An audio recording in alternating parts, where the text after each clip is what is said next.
வணக்கம். இன்றைய முக்கிய உலக செய்திகள். முதலில் தலைப்புச் செய்திகள்.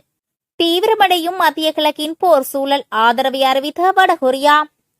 தனது மகளுடன் ஏவுகணை சோதனைகளை கண்காணித்த கிம் ஜாங் உன். கொரிய தீபகற்பத்தில் பதற்றம். மத்திய கிழக்கு போர் எதிரொலி, உணவுப் பொருட்களின் விலை அதிகரிப்பு தொடர்பில் ஐநா எச்சரிக்கை. ஹார்முஸ் ஜலசந்தி கடற்பகுதியில் ஆபத்தான கன்னிவெடிகளை இறக்கிய ஈரான், அமெரிக்கா எச்சரிக்கை. ஈரானின் புதிய உச்ச தலைவரின் பாதுகாப்பு, மத்திய கிழக்கிலிருந்து வெளியான தகவல். ஐநா பொதுச் செயலாளர் மற்றும் பிலிப்பைன்ஸ் ஜனாதிபதி சந்திப்பு, கடல்சார் எல்லை பாதுகாப்பு குறித்த ஆராய்வு. மத்திய கிழக்கில் அதிகரிக்கும் போர் பதற்றம், கண்காணிப்பு விமானங்களை அனுப்பும் ஆஸ்திரேலியா. ஈரானில் கருப்பு மலை, வீட்டிலேயே பாதுகாப்பாக இருக்குமாறு அவசர எச்சரிக்கை. போர் பதற்றங்களின் மத்தியில் அமெரிக்கா தென்கொரியா கூட்டு ராணுவ பயிற்சி, வடகொரியா கடும் எச்சரிக்கை. மறக்கப்பட்ட எப்ஸ்டீன் விவகாரம், ஏவுகணையில் எழுதி தாக்குதல் நடத்திய ஈரான். இனி விரிவான செய்திகள். தீவிரமடையும் மத்திய கிழக்கின் போர் சூழல், ஆதரவை அறிவித்த வடகொரியா. ஈரானின் புதிய உச்ச தலைவராக முஜ்தபா கமேனி தெரிவு செய்யப்பட்டமைக்கு வடகொரியா தனது ஆதரவை வெளியிட்டுள்ளது. ஈரான் அமெரிக்கா பதற்ற நிலை அதிகரித்துள்ள இந்த சமயத்தில் இந்த பதிவு வெளியாகியுள்ளது. அமெரிக்கா மற்றும் இஸ்ரேல் நடத்திய ஆரம்பகட்ட தாக்குதல்களில் கொல்லப்பட்ட தனது தந்தையார் அயதுல்லா அலி கமேனிக்கு பிறகு கடந்த திங்கட்கிழமை முஜ்தபா கமேனி புதிய தலைவராக தெரிவு செய்யப்பட்டார். இந்நிலையில் ஈரானிய மக்களின் இந்த தெரிவை வடகொரியா ஆதரிப்பதாக அந்நாட்டு அரசு ஊடகங்கள் தெரிவித்துள்ளன. தனது மகளுடன் ஏவுகணை சோதனைகளை கண்காணித்த கிம் ஜாங் உன். கொரிய தீபகற்பத்தில் பதற்றம்.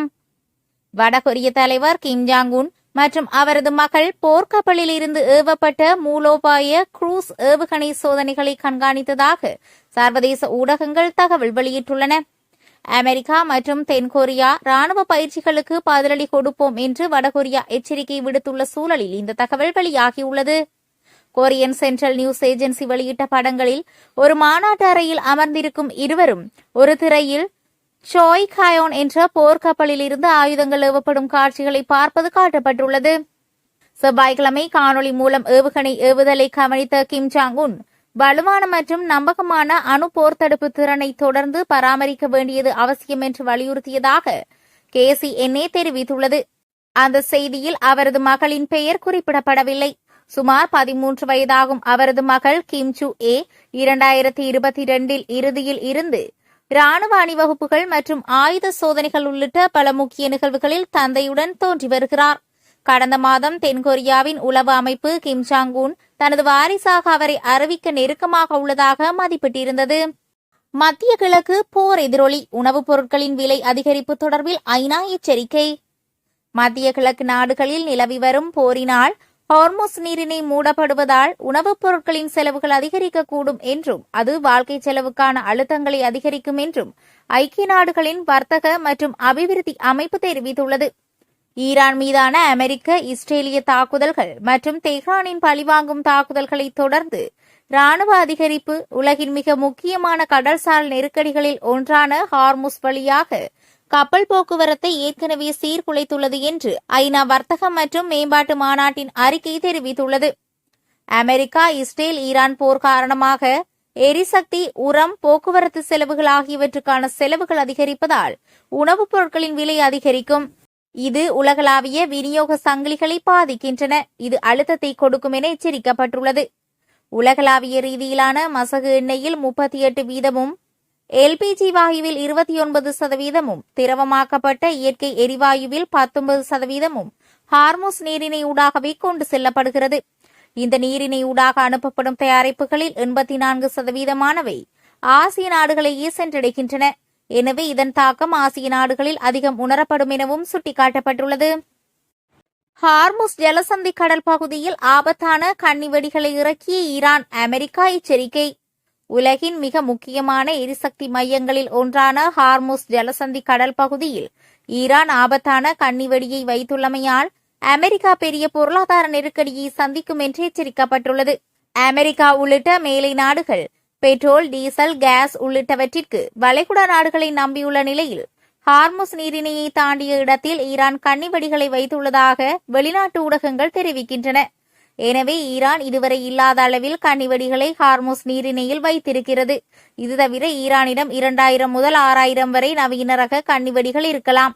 எனவே ஹார்முஸ் நீரிணை என்பது மரண பள்ளத்தாக்காக மாறியிருக்கிறது.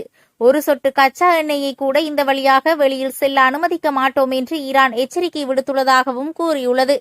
இந்நிலையில் ஹார்முஸ் ஜலசந்தியில் வைக்கப்பட்டிருக்கும் கன்னிவெடிகளை உடனே அகற்ற வேண்டும். இல்லையெனில் ஈரான் இதுவரை பார்க்காத ராணுவ நடவடிக்கையை எதிர்கொள்ளும் என்று அமெரிக்க ஜனாதிபதி டொனால்ட் ட்ரம்ப் எச்சரித்துள்ளார். ஐநா பொதுச் செயலாளர் பிலிப்பைன்ஸ் ஜனாதிபதி சந்திப்பு, கடல்சார் எல்லை பாதுகாப்பு குறித்த ஆராய்வு.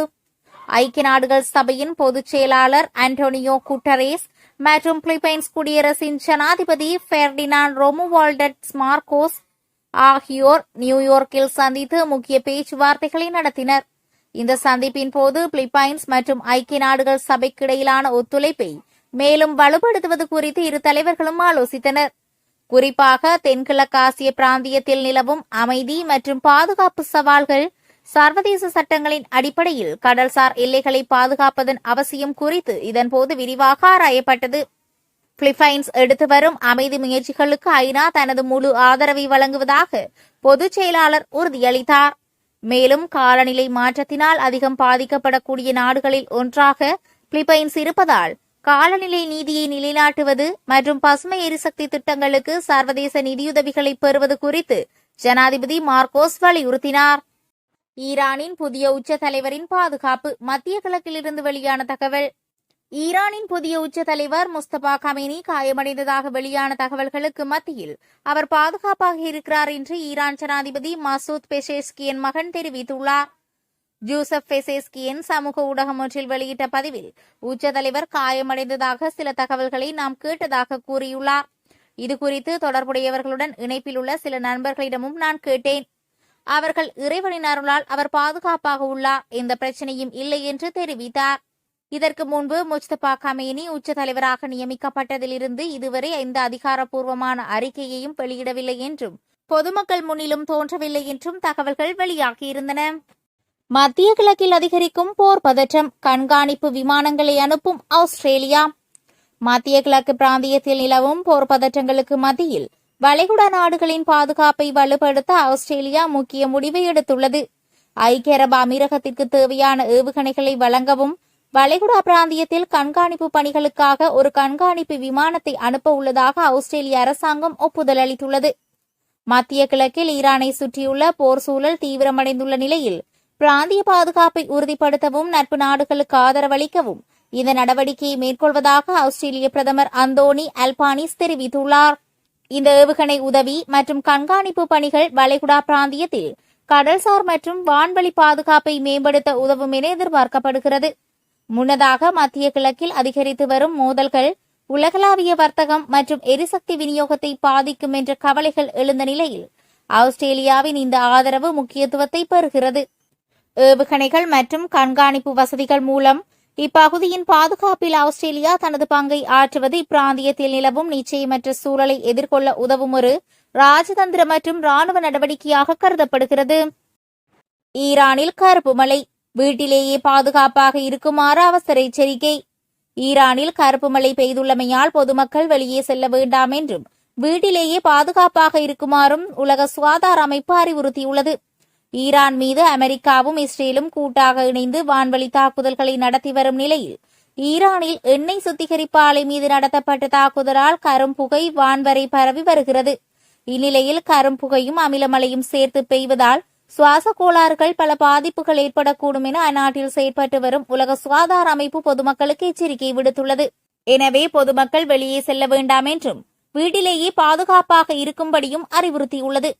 ஈரானில் உலக சுகாதார அமைப்பின் அலுவலக அதிகாரிகள் அந்நாட்டு சுகாதார அதிகாரிகளுடன் இணைந்து பணியாற்றி வருகின்றனர். இந்நிலையில் எண்ணெயுடன் கூடிய மழை பெய்துள்ளமை மக்களுக்கு ஆபத்தை ஏற்படுத்தக்கூடும் என அந்த அமைப்பின் செய்தி தொடர்பாளர் கிறிஸ்டியன் லிமெண்ட் மெரியன் கூறியுள்ளார்.